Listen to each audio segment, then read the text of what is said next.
This is the Hockey Podcast Network, your home for hockey talk on every team in the NHL.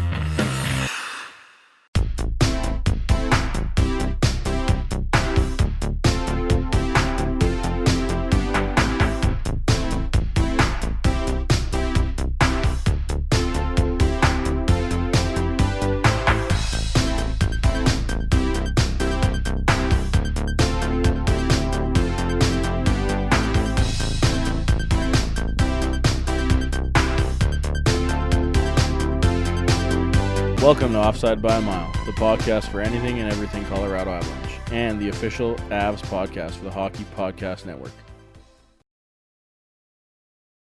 Well, everyone, we are back. We're back. We're back. It's been a long, grueling summer. So much training. So much training. So much training. So much training to get to this moment. I just want to thank Jesus and my mom, my dad. my mom always being there for me. My Pee-wee coach. Yes. Actually, Jared's dad was my Pee-wee coach. Yeah. True that. Just kidding. It's great to be back. Thanks for tuning in to the 63rd episode of the Offside by a Mile podcast. Lots to get to because, there's been a bunch of stuff coming and going in the last 2 weeks, 3 weeks we haven't talked about, obviously. Mm-hmm. First up, surprise, surprise, the draft lottery was a shit show. Wow. It's almost like we called it or something. Didn't see that one coming.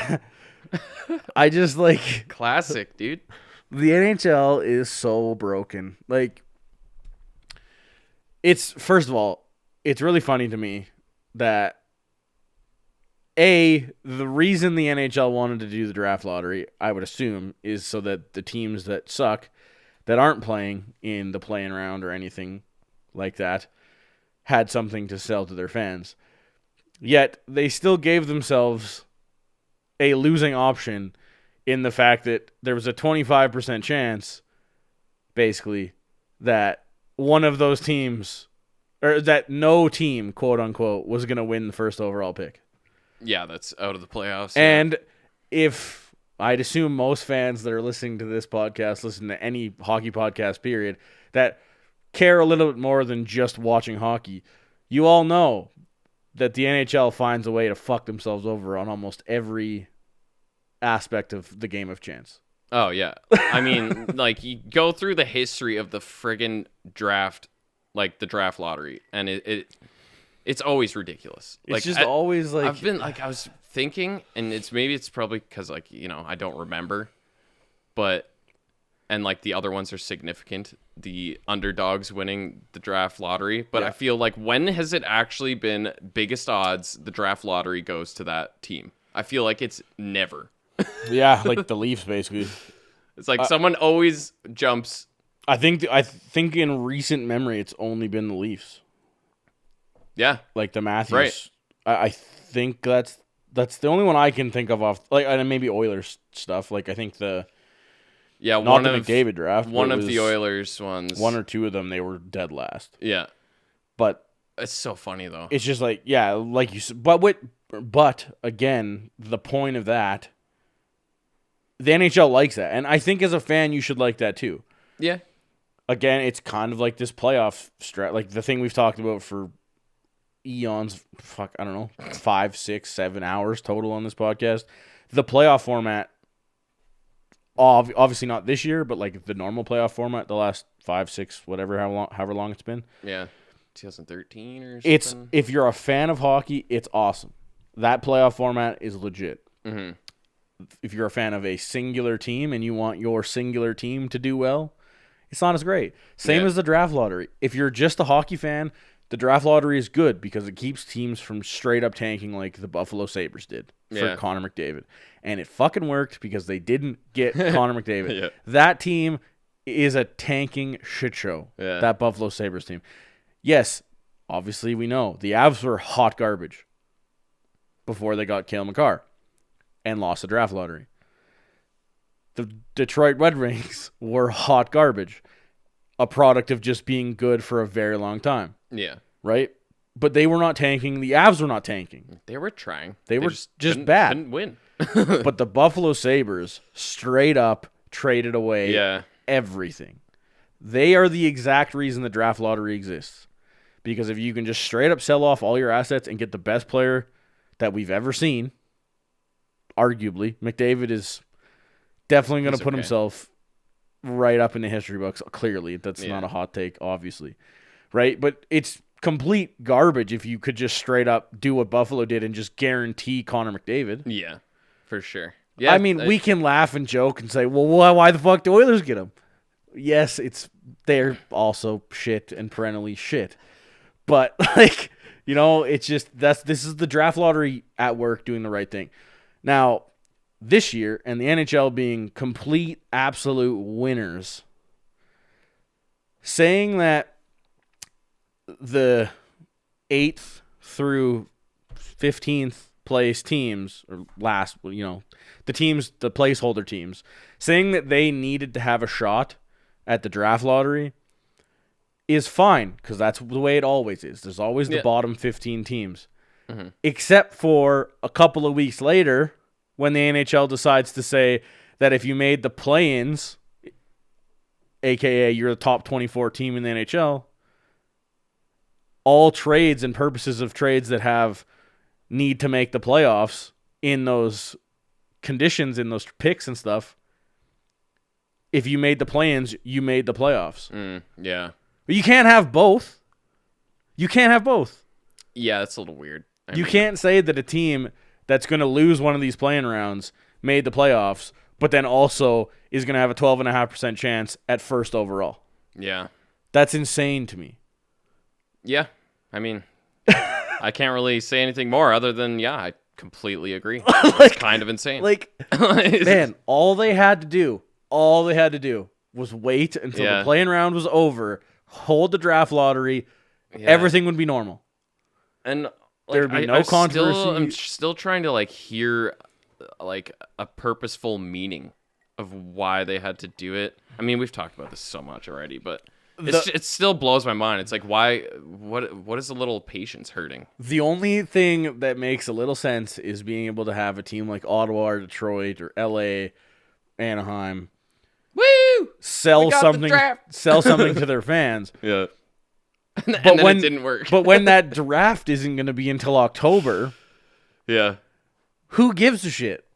Yeah, it's like, what, 4 months? Like, it Sweet. seems like it, right? Like, if we held the draft lottery on August 15th or whenever the last play-in series is over, would that right around there. 4 weeks or month-ish, maybe 6 weeks, I guess it's 4 weeks from now, would that have changed anything in the marketing departments of these teams? No. I mean, They're not making money selling jerseys. Yeah, not right Because, now. hey, nobody knows who's getting first overall.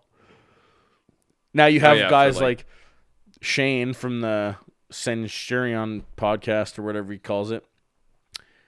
You know, like they're all doing their mock drafts. And, we could draft this guy and this guy. You could have done that in August, too. Yeah. It's just insane. It's just... They did it to themselves, and like I said, the NHL they always do it to themselves. Yep. The only thing, the next thing they do to themselves is unfit to practice or unfit to participate. Yeah. I understand it's for the privacy of players, but holy shit. It's interesting. Oh man, it's so ridiculous. It's a lower body injury. But yeah, is what it is, right? It is the NHL. We're gonna have to deal with it. We're gonna have to deal with that unfit to participate stuff for a while. Yeah. And again, right? Players deserve to have their privacy when it comes to if they're sick or not, right? I mean, that's fair, 100% fair. And if all of a sudden it was just like, this guy pulled his hamstring, or this guy tweaked it, or this guy did that, and then unfit to play, it's like, well, he's got corona, right? But I don't know. It's just so NHL. The good thing, though, that did happen, well, one of the good things that happened while we were off air, though, the Hockey Hall of Fame nominees were announced, and Right. Jerome McGinley, ex-Colorado Avalanche, is in. I mean, not even a question. Obviously, he was going to be a first balloter. Yeah, he was pretty easy decision. Literally, sure. the only question was, he didn't get a cup. But he was so good. I mean, they did. I mean, he wasn't. Did they? Easy. Wrong podcast. Yeah. But, I mean, he may not have been an all-star while he was in Colorado. Obviously, he was a little later in his career. But, man, Jerome McGinley, no question. If anything, when he played for Colorado, all Avs fans noticed just exactly what makes up Jerome McGinley. Well, yeah, and like and who, the leader what and kind of stuff. guy he is, and what kind of leader, what kind of like on and off the ice, and just a freaking, beautiful human that he is. And yeah, man, like we grew up in Calgary, so we've had firsthand experience, and I could probably say that. I mean, all Flames fans love Iginla, and I'm sure a lot of Colorado Avalanche fans love Iginla. And yeah, it was just good. It was just good to see that, and I just love watching him talk too. Oh, man. Because he's just like I'm a Jerome McGinley. Like, I'm not even that good. Like, I just try to, be a cool guy. And it's like, dude, you're fucking amazing, okay? Just own it. I can't remember, I think it was Gord Miller, and he's talking about, because I think he's a voter on the Hall of Fame panel. Yeah. Or whatever. And he's like, when I vote, he's like, all I try and remember is was that player not at the top of his game, or at the top of the game when they were playing. Right. No question. You look at this Hall of Fame class: Jerome McGinley, Marian Hossa, Kevin Lowe. That's the male hockey players, right? Like, yes, Marian Hossa is insane. It was sick to see Hossa in too. I was like, fuck yeah. Again, no question. He was a first ballot Hall of Famer. Oh yeah, no question. What, 3 cups? I think 5 the dude appearances. Went to 4 in a row. Yeah. Right. Yeah, I think so. It's like crazy, man. He went to 4 in a row, and I think he lost the first 2. Yeah, because it was 3 or 4 in a row, something like that. Because he lost I think he was on Detroit or whatever. He was on Pittsburgh. Oh yeah. Lost to Detroit. Then he went to Detroit, lost to Pittsburgh. Yeah. And then he went to Chicago the year after and won with Chicago. I was just for like the hilarity of it. I was like, man, it would be amazing if Chicago loses just to see Hossa lose 3 in a row. That would just be crushing. Could you imagine? Freaking put him in the Hall of Fame. But for like, that it was alone. crazy to see him at 3 in a row with different teams. Yeah. Right. Like, especially in that, like the Detroit, Pittsburgh, like crazy going to the final era. Yeah. Where they went back to back, like that was nuts. And then the fact that he's on both teams, like both sides. Of it, yeah, different sides. That lost, ridiculous. That must have been heartbreaking. The Kevin Lowe pick is hilarious because everybody's like, he's going as a player, right? Not a GM. Yeah. Or a management type. That's before my time. Yeah. Again, great player in his time. Yeah, for sure. For sure. Kim St. Pierre, amazing female hockey player, just unreal. And then Doug Wilson going for management, I believe, right? Fair enough, or was he? No, he was a player actually. He was in the players class too. Which again, Doug Wilson deserves that. It was Ken Holland that went as management. Which again, another weird one where hockey players have to be retired. This one blows my mind every time. If you're a player, you have to be retired before you get in the Hall of Fame. But if you're in the management category, they don't give a shit. You got to leave a little empty space there at the bottom of their little paragraph so that they can etch it in there. Right? After. It's like because it makes sense as a player because they're like, oh, you want to make sure their stats were right. Yeah, okay. Well, if you're a GM, like you can still win more cups and stuff. Yeah. Or Gary Bettman's sake, where Gary Bettman's in, and it's like he could still fuck shit up more than he already has. And Gary Bettman has been redacted. Yeah, redacted. Just freaking. Oh, he had back-to-back lockout shortened seasons because he's a dick. And the. Oh yeah, I guess that happened too. I forgot. I totally forgot. The CBA extension happened too. Right. Which I guess we won't see a lockout for the next 6 more years or something. Yeah. Which is fantastic. Sweet. I don't know about Avs fans. You're not as excited for Olympic hockey because, Canada just torches you guys all the time. But, oof. I can tell you that we're excited for the Shell players to go back to the Olympics. Hopefully, fingers crossed, if the IOC cooperates. I hope. And honestly, man, the Americans are getting stronger. They're getting stronger these days. They're going to have Matthews. They're going to have some It's pretty good they're players going to have now. some top-end talent. We'll see if Kane is still as good as he is next time the I'm Olympics sure are he on. will. He's pretty much timeless, isn't he? Seems like it. Dude, that's the one thing. You know, everybody talks about guys like McDavid and the younger guys not having Olympic shots yet. I think it's the other way around. It's the guys that are on the end of their careers that it's like, man, it's a real shame they're not going to get one more real good shot at it. Yeah. Because, 2022, right? I think is the next Winter Olympics. Patrick Kane might not be Patrick Kane. It's true. Right? Like, we've all kind of been expecting him to tail off eventually. It's going to happen. It's eventually it's coming. time. Guys don't play to 50. Yeah. Right? Unless you're Jaromir Jagr. It's not in the NHL. Which, hey, he's playing another year of hockey. I know. I remember we were dude. talking about that a couple weeks ago. What a guy. But yeah, so, I mean, I can't tell you I've dove into the new CBA stuff, but Yeah, I haven't honestly. there's all really looked kinds at of it too crap much. coming out of like stuff that the Leafs are doing that nobody likes, which is Oh yeah, the refs and stuff. tickling my fancy as a Leafs fan, that's for sure. Oh my god. The refs thing is interesting. I'd assume they were using NHL refs, which is why it got kiboshed. But I'm pretty sure I've seen, maybe it's just the Leafs thing, but I'm pretty sure I've seen refereed scrimmages before on other teams' training camp Yeah. rotations. The Leafs just brought him in for like drills, which was an interesting. I think it was a smart coaching thought or thing from Sheldon Keefe in Toronto. Why not? Right? When you're normally speaking, you got like a month-long camp. It's a lot easier to kind of get guys back in the rhythm of things. But being that this is a short camp, having referees actually drop pucks and like be in the way and stuff like that and be on the ice with you, I think it's a really good idea of trying to get guys really in game form. Yeah. But apparently other teams didn't like it, so then the Leafs got told not to do it. Which, again, I think it's a case of they were probably using NHL refs that were in Toronto getting ready for the hub. Yeah. So I can kind of see that. If they were using NHL refs, I think that's a bad move. Even though that I think it's in best interest for the league to have these referees on ice actually doing something. True. Because you think players are Yeah, you think players are going to be in not necessarily rough physical shape, but mental shape, ready to they're not going to be in midseason form when this all starts. And I mean, you think referees are going to be too? Most of those refs are probably only going to have one game? Yeah, they're going to have an Maybe exhibition. two?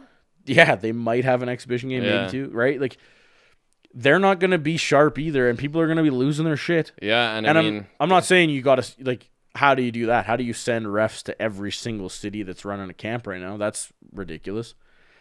but But at the hopefully, same time, I feel like I wouldn't be surprised. Nobody thinks of the refs when it comes to training camps. I have no idea how NHL refs get ready for a season. yeah, I mean, None. it's kind of what I was just thinking. It's like, hopefully they're doing stuff. I don't know how they Like, get ready for a normal season. You just set, to have 10 refs just skating around on the ice. That's Probably, I know, previous to Do they go exhibition games and stuff. It's like, yeah, what do you do? Do they go rip around public skates by themselves? Or just it's ripping just- around the little kids? Just got some free skate going. It's like, yeah, yo, can you guys line up here? I gotta practice my puck drops. It's not and like stuff. they go to junior hockey and ref some of that and then go to the show or something like that. Doesn't Yeah. happen either. I have no idea how. Gotta refs get practice ready. my offsides. I'm gonna go to a horse race. Was that Hey. one on? Was that one further? Ooh, I don't know. Just wait. They're gonna ruin an offside call again, and we're gonna go to the summer, quote Yeah. unquote, and be pissed. That's the scary thing, right? It's like, okay, well, hopefully they don't fuck up any calls, Right? 'Cause- When that all kind of started, I was like, man, what do they do? I thought about the same thing too. Yeah, I don't know how they get ready at all. I don't know. And then Have to the do next some research. the next thing that came out of Toronto and the CBA, the renewed CBA, is that apparently smaller market teams, I would assume it's smaller market teams, were not happy with how the Leafs were using their off-season practice facility. Apparently, well, I'd assume this is not only a Leafs thing. I would assume a lot of, I'm sure the Rangers do this. I'm sure, Boston does this. I'm sure a lot of big-time teams do this. But the Leafs were bringing in prospects and players all summer and having them train with specialty coaches at the practice facility. Well, apparently that's not allowed anymore. Apparently now the team is no longer allowed to pay for the travel, and they're not allowed to pay for specialty coaches for their players anymore. You can apparently you can still have the practice facilities open. You can have your regular coaches coach them and show up and train and all that stuff. But you can't pay for your players to come there, and you can't pay for extra coaches. So, like, one of the examples I saw was, like, Gary Roberts. He runs a crazy... I think Connor McDavid uses him. A lot of guys use Gary Roberts for his, like, strength and conditioning programs. The NHL club can no longer pay a guy like him to coach their players. It has to be the players that pay him. Oh, yeah. Okay. Well, that makes sense, I guess. I guess that's fine. But to me, it's crazy. It's like, wait, so I can't pay to make my players better, to train better, but I can hire, like, all kinds of coaches and all kinds of chefs and whatever stuff during the year. But outside of season, no dice. It's just weird to me. Yeah. But it's... Again, but yeah, advantage. It's one of those NHL small market things where they're trying to cut costs, and other teams didn't want to do it or didn't want to pay for it, so it's unfair. And all I this guess stuff. at the same time, though, it's also like the corona-stricken regions aren't going to have that opportunity. Yeah, but it's not from that. This is a CBA thing. This isn't a right now thing. This is in the CBA. Oh, so this is like... This is forever. Okay. Like right now, sure. That's different. And then, yeah, I guess, if it's like that, then obviously it's a money issue, right? It's just a so NHL. Resources availability issue. Yeah. Makes sense, but I get you. It's weird. It's kind of interesting. Yeah. And I guess last but not least, before we get into current stuff, some of the awards, the NHL awards, are trickling in. Surprise, surprise. The Rookie of the Year came out. Cale Makar, Quinn Hughes, Kubalik. What's his first name? Anton? Yeah, I think so. Is that right? Sounds right. Yeah, sure. Should probably know that. Surprise, surprise. Obviously, those are going to be three. Now, the one I was very surprised by, the Lady Byng and Nathan McKinnon being on that threesome. Mm-hmm. But not just Nathan McKinnon being part of that threesome. Austin Matthews being part of that threesome is ludicrous. Yeah, it's kind of weird. First of all, this is the Patrice Bergeron special. Yeah. So the fact that he's not part of the top three is crazy. The fact that Austin Matthews is part of the top three in the same year that he got arrested for mooning a woman. I forgot about that, dude. Is fucked. Totally forgot about that, dude. Like, that's okay. Great. We had there was a bit of a discussion in the Hockey Podcast Network's Slack chat, and there was people on both sides of it. Hockey Troll was on the one side and said, hey, guys, let's remember that Matthews, was drunk, but not that that's an excuse. But he didn't moon the lady with a bare ass. He literally just exposed his boxers. Like, he was still clothed. It's not like he ran up to her and just, like, showed his junk to her. Like, yeah. Like, it's not sexual assault. Yeah. It's just a dumb, like... He only had 8 penalty minutes this year. But, like... It's crazy. I think as idiot males, we can all say we've mooned somebody before. And I've definitely mooned them with a bare ass before. Not since I've been an adult, mind you. But it's definitely been done, right? And I'm not... Teenagers, Kay? I'm not condoning Matthews doing this as an adult. That's an idiotic move, especially as an NHL player or any sports athlete or any figure. Any public figure of any kind. Like that is so dumb. It's a bad decision. But the fact that he got nominated for the Lady Byng in that same year, and yes, the Lady Byng is on ice sportsmanship. Of course. But, guys... Have some sportsmanship off the ice. Serious, you couldn't have found one other guy. Yeah. If he wins it, oh man. And then not Bobby Ryan. Ricky Bobby. Ricky Bobby. Ryan O'Reilly. Yeah. He's the third nominee. Now, I think it was AJ from DNVR with the sick tweet. And he goes, well, Nathan McKinnon's the only one that hasn't been arrested on this Lady Byng. Oh, yeah, threesome, dude. Which is fantastic. Very fantastic. I very much enjoyed that tweet. Yeah. Nailed it. So, I mean, going off ice stuff, this is Nathan McKinnon's to win here. For sure. Oh, yeah, he's got it. But I mean, to be serious, like you said, Matthews 8 penalty minutes. Like Nathan McKinnon didn't have very many. Yeah, that's what I'm just looking. I just wanted to see. But yeah, like that's the thing. You never see McKinnon in the box. Well, not very much for sure. The three of them as a whole, you're like, yeah, that's pretty solid. Cale Makar could have been on there too. I think he only had a couple, maybe 4 minutes, maybe 6.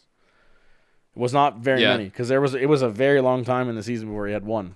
Right. Yeah. Right. And I think it was like it was some like garbage 50-something games or something. Yeah, it was like garbage one too. Yeah. But yeah, right. So it's like I did not expect Nathan McKinnon. It's like the Lady Bing. It's always Pierre Bergeron or Patrice Bergeron, and then whoever, doesn't matter. He's gonna win it. Yeah. Wasn't it? What's his name? The Flames guy. Backlund? No. Crap. Ugh. I can't remember. You'll figure it out. I'll remember in a bit. Yeah. Like, oh wait, hold up. I remember. But yeah, so that's a surprise. I'm waiting to see if some more come out. Like we were kind of talking about it. I think we were talking more on Twitter there. Jared Bednar's got to be up for Coach of the Year. He's got to be in the top 3. That would be insane if he's not. Same thing with Sakic. But I don't know when they're going to announce. Like I don't know what the plan is. I saw something in an article somewhere that they're going to announce the winners of these trophies at conference final time. I think before the conference finals. So that's how long we got to wait, which that sucks. But I mean, I think Adrian Dater from Colorado Hockey Now, I think he's posted an article about Cale Makar and the Rookie of the Year and how the majority of people he's talked to have voted. I think we've seen NHL articles that have said the majority of people have voted Makar. Mm-hmm. Again, it's still a close race. We're not going to talk about it because we talked about it at length before we took a break. And everyone it's the knows same. our Nobody's feelings. played.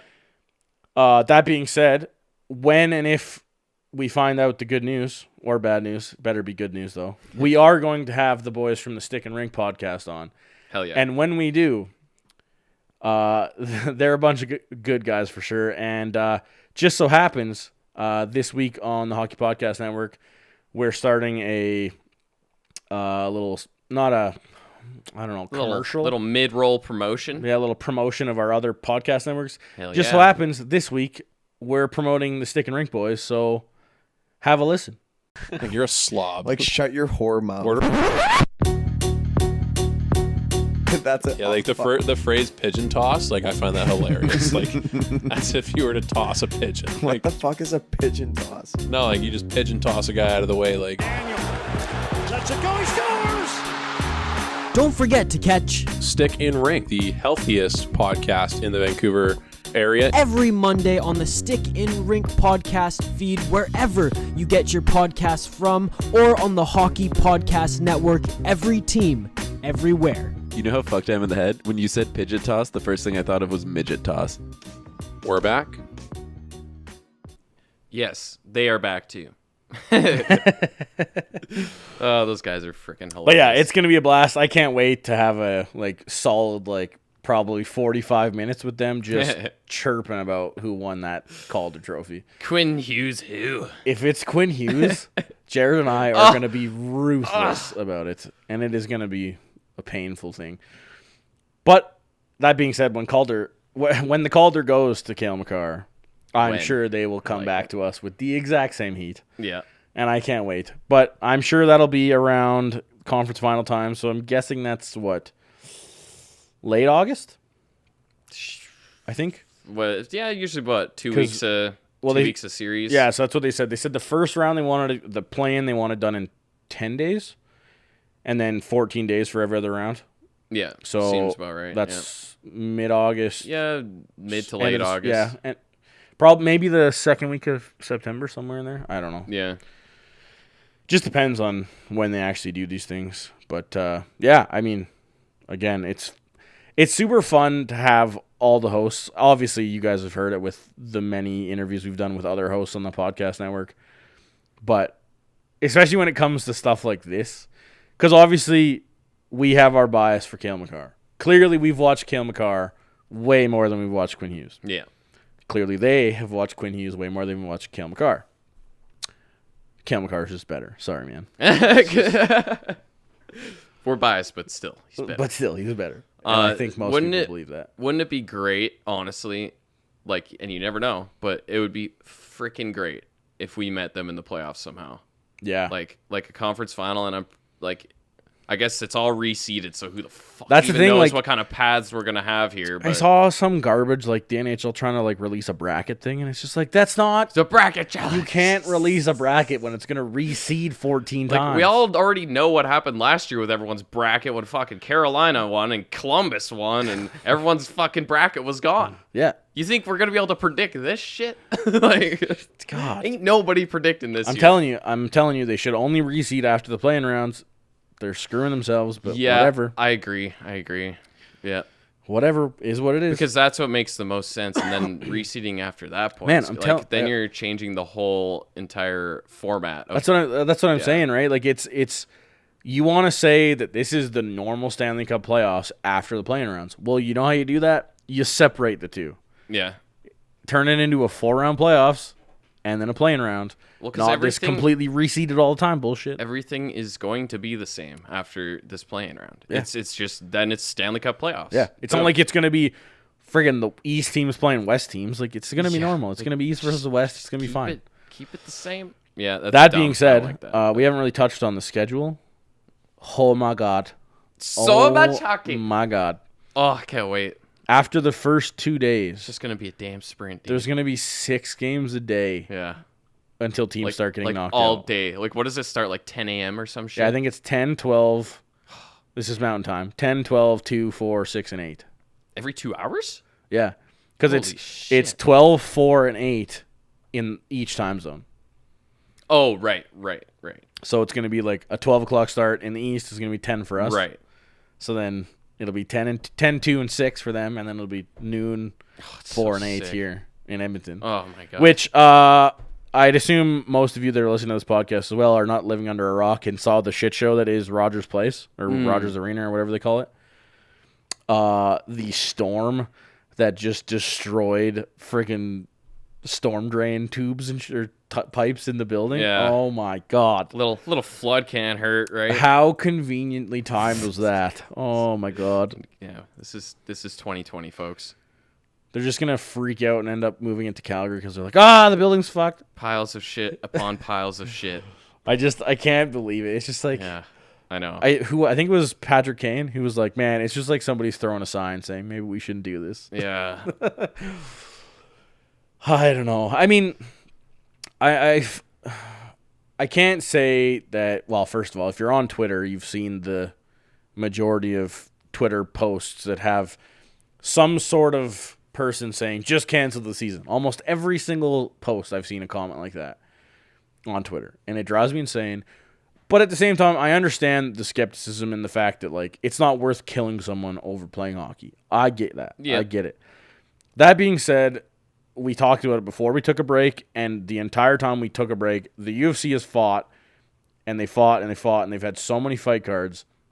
And as far as I know, and I don't think they pay their fighters enough to lie about this, but nobody has got corona from being at the event. Yeah. People have tested positive going into events, but nobody has left and then tested positive after. And that's the thing, too, is the fact that we have all the right precautions in place, and all these big organizations like UFC, NHL, etc. They're all on top of it. Like, we've already had Austin Matthews, Pasternak now. Apparently this is hearsay at the moment, but I read an article that Pasternak apparently is missing practice at the moment with the Bruins because he was exposed to someone with COVID. Yeah, it doesn't necessarily have it, but But they have those precautions. Again, right? he was tested, and he was tested negative multiple times before he stepped on the ice. But this, with Pasternak, most of you probably don't know, he missed the first 2 days of training camp, played the third day of practice, and then missed since then. And it was very awkward because you're like, well, what if he had corona, then he wouldn't have been able to play at all, and then it's not like he would have just got it again all of a sudden. Yeah. So, okay, it must be an injury. And then I saw an article of somebody who said they talked to Pasternak, and this is what they said. I mean, take it with a grain of salt because some guys are going to talk about it and some guys aren't. Just like Matthews has come out and talked about how he had COVID and it didn't really affect him. He was mostly asymptomatic. Right. Stuff like that, right? There's definitely been other players. We know that, 9 members of the Tampa Bay Lightning had it? Yeah. Right? Those One include had players. it on the Avs, or was it even 2? Well, yeah, there was, I think, 3 or 4 Avs at the beginning. But coming into camp, I don't think the Avs have had any positive cases. Mm-hmm. No. As far as I know. I haven't seen it. But, there's been positive tests. I think after everybody was tested prior to Phase 3, there was just about 6% of the players had tested positive. But again, that's from coming from the outside world into the bubble. Right. Once everybody's in the bubble, I think they'll be fine as long as players and staff respect the bubble. Respect the bubble, right? Because I think I've heard it already in the NBA where players aren't respecting the bubble in Orlando. And again, this is why the NHL came to Canada, because any pro sport that's playing in Orlando or Florida period or Arizona has got to be mental.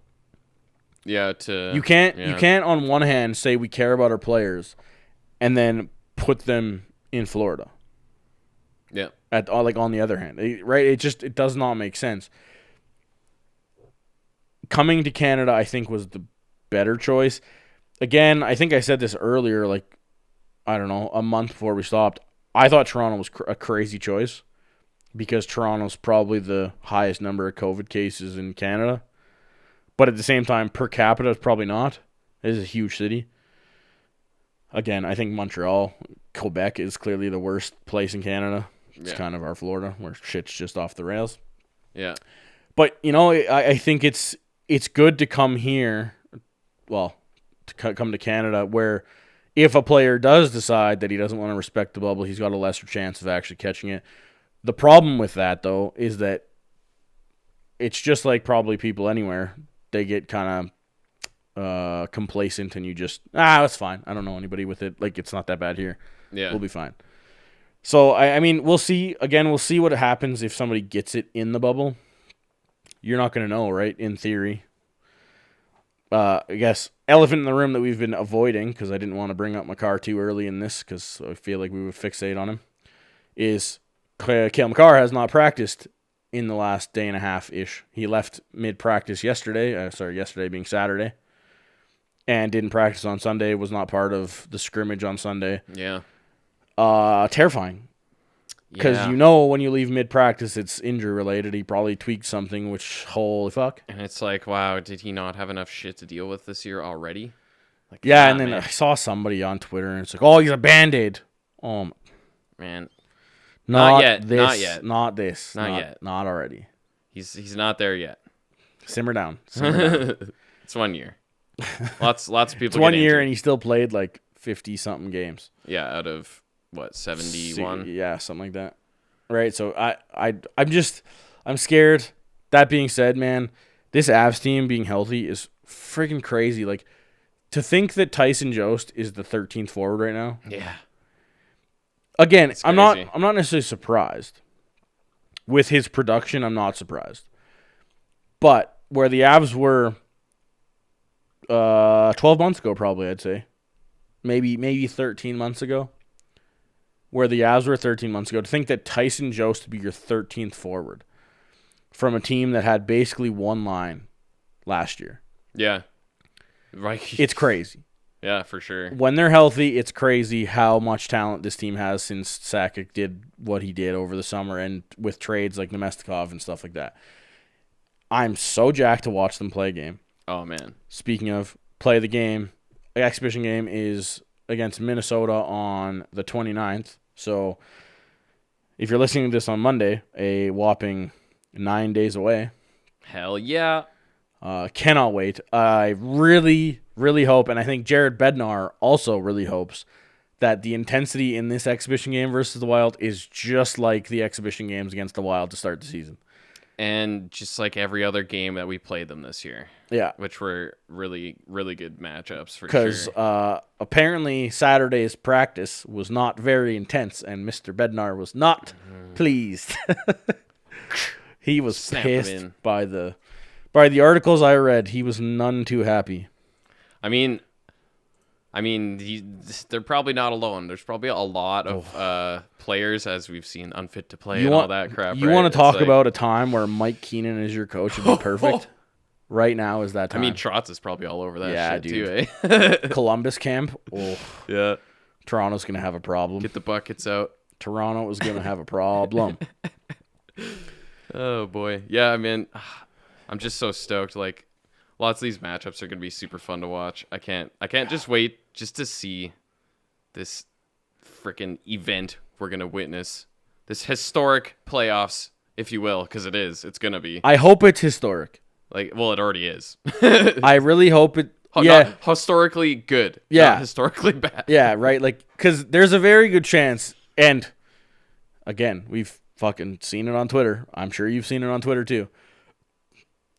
The amount of people that just automatically write this off as a gimmick and all this shit.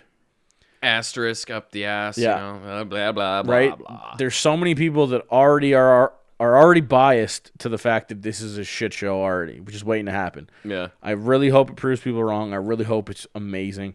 I can't wait till the 2nd of August when they play a semi-meaningful game. Yeah.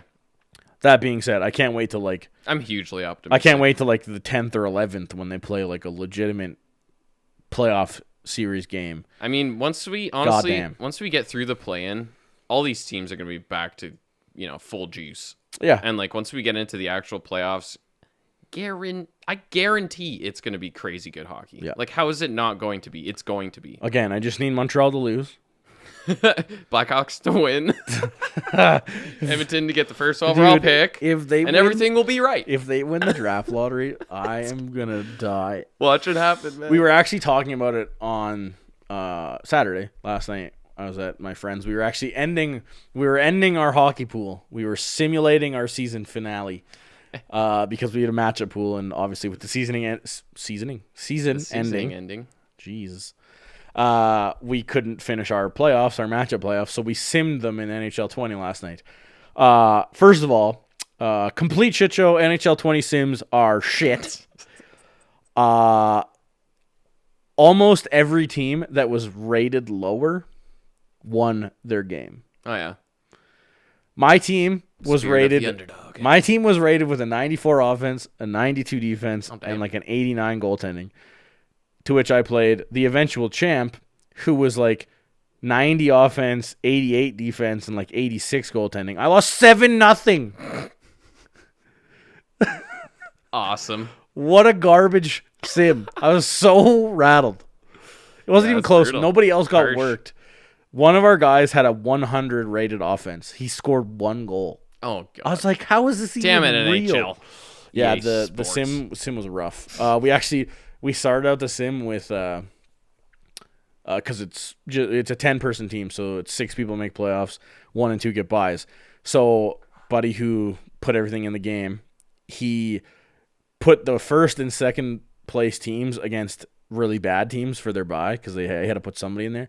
So he made a team that was 18 overall and 21 overall. First played 18, second played 21. Mm-hmm. He won 3-0 against the 18 overall team after a fucking full sim. Yeah. With 50-something shots to 4 shots, and he only scored 3 times. Oh god. I'm like, the sim is so broken. So, I mean, it was fun. We had a good time. We drank lots and all that stuff. But, like, man, the NHL 20 sim. And first of all, watching AI just play HL. Oh man. So aggravating. Oh, probably. So aggravating. Yeah, I've watched a few sims. It's hilarious. So funny. I mean, I guess we all watched them. We kind of watched the Avs games there at the very beginning of this whole thing. Yeah, there's been tons everywhere. Yeah. Oh my god, such a gong show. But it was fun. It was a good way to finish it. But yeah, dude, I can't wait. I can't wait for real hockey again. I cannot wait. I can't wait to yell at the TV. Yeah. And actually yell at human beings opposed to AI. Probably pull a Beans. Brett and be like first game of the season and just start crying. Yeah, maybe. Oh my god. It's here. Oh yeah, what I was trying to get. We were talking about it while we were shooting the shit while watching these sims. Remember my theory of how the Taylor Hall experience this year is not going to be Arizona winning the draft lottery. It's going to be the team that Taylor Hall eventually signs with. Yeah. Well, a couple Flames fans that were in attendance last night were really hoping that Johnny Gaudreau gets traded this summer and they sign Taylor Hall in his place. And I'm like, yeah, and then you're going to win the draft lottery before this whole thing happens because you're going to lose to the Jets. You're going to win the draft lottery, and then Taylor Hall has to sign here. Has to happen. Done. Because we're going to get freaking Lafreniere. Who doesn't want to play with him? Come on. Yeah. Oh, that'd be so ridiculous. I just really need Taylor Hall to sign you imagine, with whoever won the lottery. Could you imagine Taylor Hall's a Flame? That would be fantastic in a way. Like, I don't even know if I want him on the team as a Flames fan. But just to play Edmonton and be in the Battle of Alberta on the other side, that'd be just if you just that lit would be them hilarious. Up one night too. Oh yeah, just get a Hattie and shut down McDavid. You remember when Taylor Hall got his head sliced open in warm up? Oh yeah. Was that here, or was that against the Flames? I feel like it was Maybe. against the Flames It might have been. in warm up. It was ridiculous. He Yeah. fell and somebody got their skate on his forehead and sliced it wide open. Good Yeah, what times. was that, like 5 years ago or something? More than that, I think. Yeah. I remember that. Yeah, I'm pretty sure I it feel like was, it was here. Yeah. Taylor Hall's a klutz. 10 out of 10. He's just But man, it's just we're so close. I just need everything to work. I mean, and yeah, it's exciting too because just seeing like Timmins and Bowen Byram in the camps. Yeah, if you're gonna call it that. You obviously, never know, right? They might be playing. I'd be very, very, very surprised if Byram ends up in the top 6. Oh yeah, no, I don't think it'll happen, but you never know with injuries, right? Definitely wouldn't necessarily be surprised about Timmins, Yeah. just because he wasn't as far away as Byram was to start. That being said, if knock on wood injuries happen, hopefully they don't.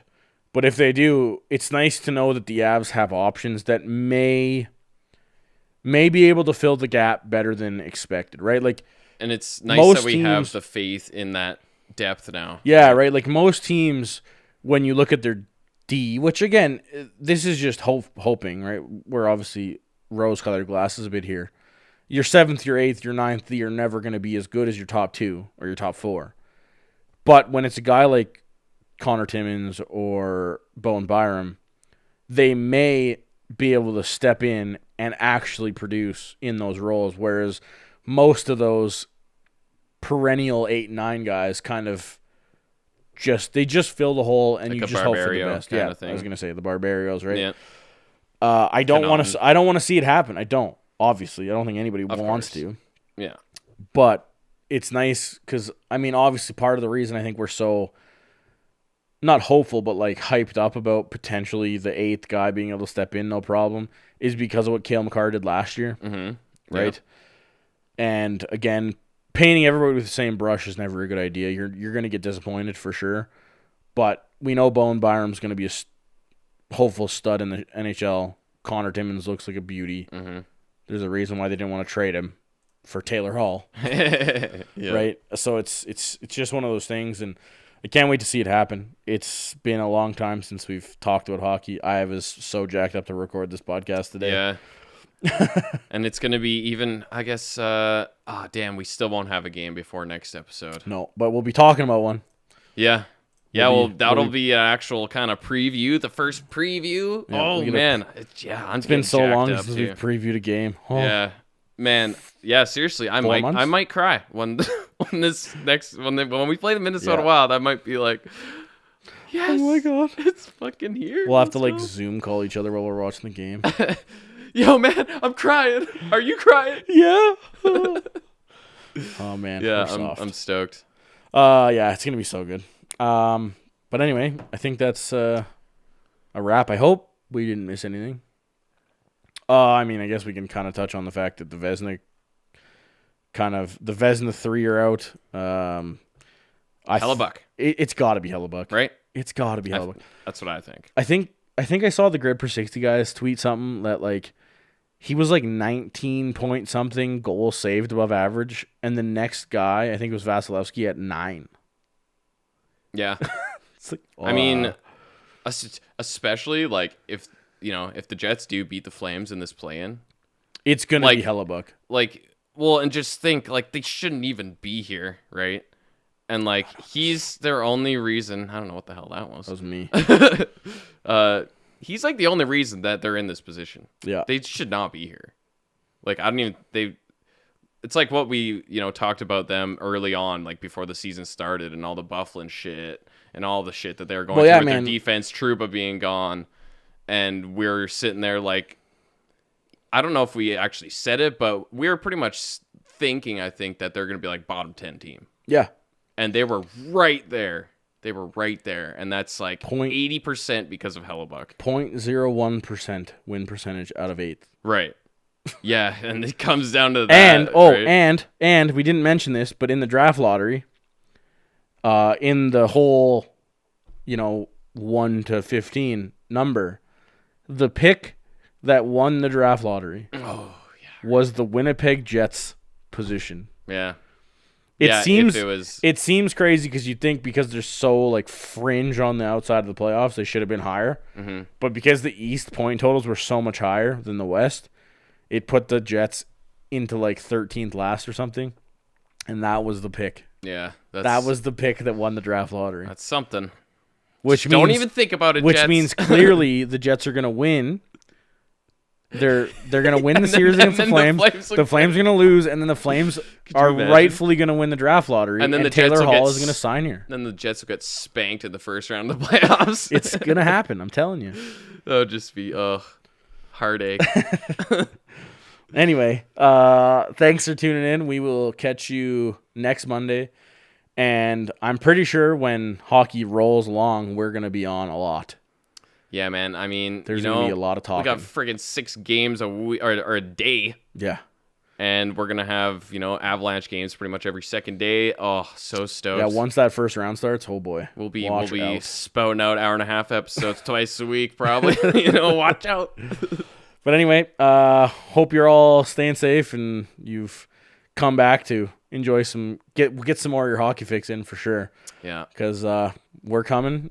And hockey is going to be fierce soon. I cannot wait. The sprint.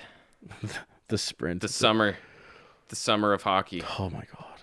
It's good times. So exciting.